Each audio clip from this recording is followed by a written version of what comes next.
नमस्कार, आप देख रहे हैं एबी बिहार न्यूज, सच की तलाश सच्ची खबर और मैं हूं आपके साथ अमीषा सिंह।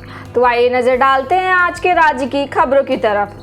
राज्य निर्वाचन आयोग ने यह स्पष्ट कर दिया है कि बिहार पंचायत चुनाव के लिए चरित्र सत्यापन प्रमाण पत्र की कोई आवश्यकता नहीं है। दरअसल इन दिनों थाने में चरित्र सत्यापन के लिए चुनाव लड़ने वाले संभावित प्रत्याशियों की भीड़ उमड़ रही है। लोगों को किसी भी गलतफहमी से बचाने के लिए आयोग ने ये निर्देश जारी किया है।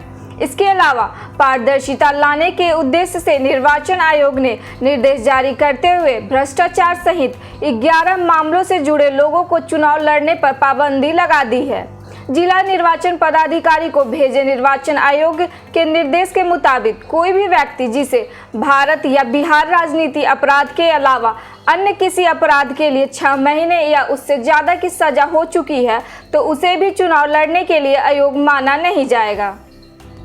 बिहार में रफ्तार के कहर ने फिर 2 लोगों की जान ले ली। औरंगाबाद मुफस्सिल थाना क्षेत्र में नेशनल हाईवे पर ट्रक और ऑटो की टक्कर में जहां 2 लोगों की मौत हो गई, वहीं हादसे में 6 लोग घायल हो गए।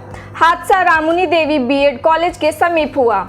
मृतकों की पहचान नगर थाना क्षेत्र के महुआ शहीद नाला पर निवासी रामजी प्रसाद सोनी के 28 वर्षीय बेटे नीरज सोनी और शाहपुर मोहल्ला निवासी सुदर्शन मेहता के बेटे नीरज मेहता के रूप में की गई। घायलों में रवि मेहता, राजेश मेहता, संदीप मेहता, सूरज कुमार, छोटू कुमार, विनोद कुमार शामिल हैं। मिली जानकारी के अनुसार सभी लोग ऑटो पर सवार होकर गुप्ता धाम से औरंगाबाद लौट रहे थे। मंजूराही बीएड कॉलेज के समीप एक ट्रक से ऑटो की भिड़ंत हो गई। तत्काल घायलों को सदर अस्पताल लाया गया, जहां नीरज कुमार सोनी को मृत घोषित कर दिया गया। घायलों को बेहतर इलाज के लिए रेफर कर दिया गया है। बिहार की राजधानी पटना में डॉक्टर से मारपीट करना महंगा पड़ गया। एक एएसआई को पुलिस ने मारपीट के आरोप में एएसआई को गिरफ्तार कर लिया है। घटना राजधानी के पत्रकार नगर थाना क्षेत्र के मलाही पकड़ी इलाके की है। एएसआई पर आरोप है कि वह बेटे के इलाज में लापरवाही बरतने का आरोप लगाते हुए डॉक्टर कैप्टन विजय शंकर सिंह के साथ उलझ गया। स्पेशल ब्रांच में तैनात असिस्टेंट सब इंस्पेक्टर का नाम हरिनारायण सिंह है। बिहार में 8 साल बाद हुई एसटीईटी के रिजल्ट पर लगी रोक हटते ही शिक्षा विभाग ने परिणाम जारी करने का फैसला लिया है। 4 दिन पहले ही हाईकोर्ट ने रिजल्ट पर लगी रोक को हटाने का फैसला सुनाया था, जिसके बाद पहले से तैयार रिजल्ट को शुक्रवार को जारी किया जाएगा। शिक्षा विभाग सभागार में शिक्षा मंत्री विजय कुमार चौधरी रिजल्ट जारी करेंगे। वहीं इस दौरान बीएसईबी अध्यक्ष आनंद किशोर के अलावा शिक्षा विभाग के अपर मुख्य सचिव संजय कुमार भी मौजूद रहेंगे। अगले 4 दिनों तक बैंक का शटर गिरा रहेगा। दरअसल 13 मार्च से लेकर 16 मार्च तक बिहार में सभी सरकारी बैंक बंद रहेंगे। 13 मार्च को दूसरे शनिवार की छुट्टी और 14 को रविवार की वजह से बैंक बंद रहेंगे।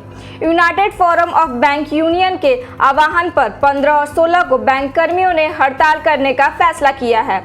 इस कारण एसबीआई, पीएनबी, इलाहाबाद, कैनरा, दक्षिण बिहार ग्रामीण bank, bank of India, bank of Baroda सहित अन्य सभी सरकारी बैंकों में कामकाज ठप रहेगा। इस दौरान एटीएम सेवा भी प्रभावित रह सकती है।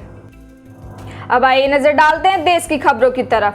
पीएम नरेंद्र मोदी ने अहमदाबाद में आजादी की 75वीं वर्षगांठ के जश्न के लिए आयोजित हो रहे अमृत महोत्सव की शुरुआत की। इस दौरान पीएम मोदी ने कहा कि अमृत महोत्सव की शुरुआत से पहले दिल्ली में अमृत वर्षा भी हुई। वरुण देव ने आशीर्वाद दिया है। दांडी यात्रा की वर्षगांठ पर हम महात्मा गांधी जी की कर्मस्थली पर हम इतिहास बनते देख रहे हैं। अमृत महोत्सव 15 अगस्त 2022 से 75 सप्ताह पूर्व प्रारंभ हुआ और 15 अगस्त 2023 तक चलेगा। भारतीय बाजारों में आज फिर से सोने के भाव में गिरावट दर्ज की गई। शुक्रवार यानी 12 मार्च 2021 को एमसीएक्स पर सोना वायदा 0.3% गिरकर 44,731 प्रति 10 ग्राम, जबकि चांदी 0.5% घटकर 76,187 प्रति किलोग्राम हो गई। अब तक सोने के दाम लगभग 11 महीने के निचले स्तर पर आ चुके हैं। सोने ने पिछले साल अगस्त में 57,000 के उच्चतम स्तर को छुआ था। पिछले कारोबारी सत्र के दौरान दिल्ली सराफा बाजार में सोने की कीमतों में 0.11% की बढ़त हुई, जबकि चांदी में 0.2% की बढ़त रही। सार्वजनिक अवकाश के कारण गुरुवार को एमसीएक्स सुबह के सत्र के लिए बंद था।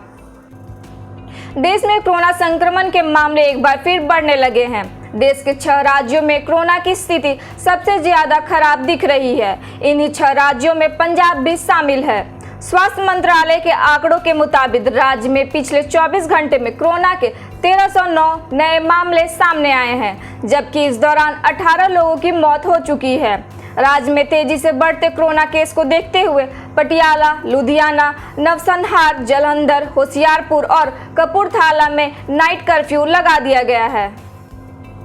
अब आइए नजर डालते हैं विदेश की खबरों की तरफ।